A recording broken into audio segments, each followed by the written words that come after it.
दोस्तों, आज उत्तर प्रदेश की सियासत में एक नया मोड़ आया है,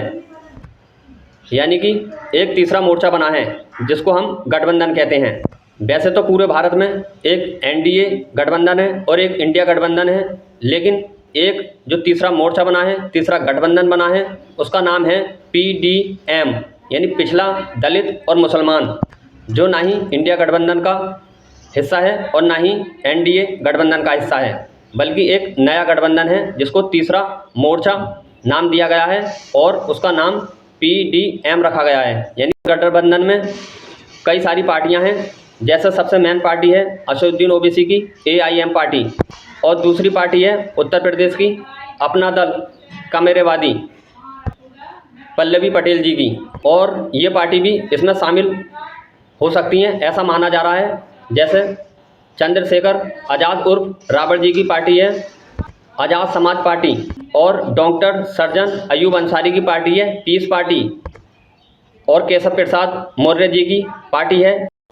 और इसी गठबंधन में बाबू सिंह कुशवाहा जी की भी पार्टी है। तकरीबन इसमें 6 से 8 पार्टियां हैं जो गठबंधन बनाया है तीसरा मोर्चा पीडीए। जिन सीटों पे जिसकी ज़्यादा हिस्सेदारी है यानी वोटर हैं, वहाँ पर वही पार्टी लड़ेगी। जिन सीटों पर मुसलमान वोटर ज़्यादा हैं, वहाँ असदुद्दीन ओवैसी की पार्टी का इस गठबंधन के तहत प्रत्याशी मैदान में होगा, और जहाँ पे पटेल समाज ज़्यादा है वहाँ पर पल्लवी पटेल जी का उम्मीदवार होगा। ऐसे ही आज़ाद समाज पार्टी के जो राष्ट्रीय अध्यक्ष हैं चंद्रशेखर आज़ाद उर्फ रावण, वे नगीना से लोकसभा का चुनाव लड़ रहे हैं। हो सकता है वो इस गठबंधन के तहत अपनी पार्टी से खुद चुनाव लड़ते नजर आएँ,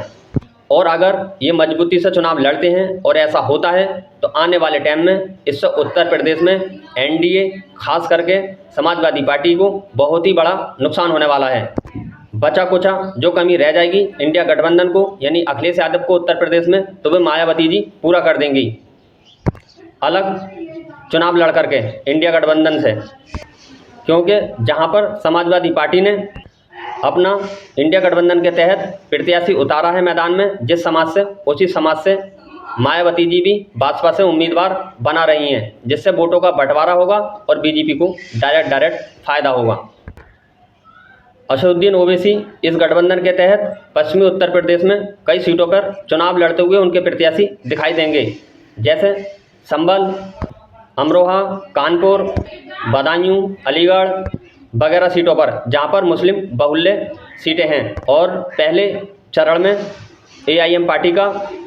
जो उम्मीदवार है, जो 8 सीटों पर चुनाव है यूपी में पहले चरण में, उनमें सिर्फ एआईएम पार्टी का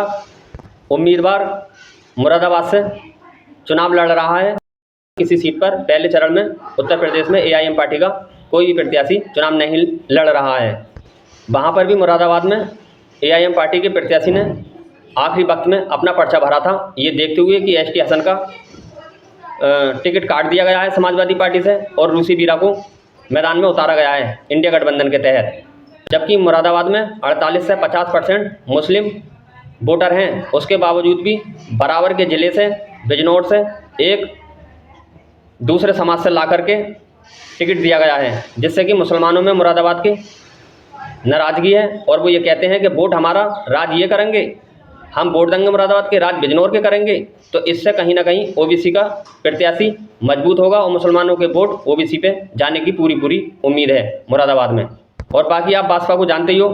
कि मुरादाबाद से भी मुसलमान को उतारा है, संभल से भी मुसलमान को उतारा है, रामपुर से भी मुसलमान को उतारा है, और अमरोहा से भी मुसलमान को उतारा है। यानी कि जो भी मुस्लिम बहुल्य सीटें हैं उस पर सभी पर मुसलमानों को टिकट दिया गया है भाजपा की तरफ से। तो लगता है कहीं ना कहीं इंडिया गठबंधन को इस चुनाव में नुकसान हो सकता है।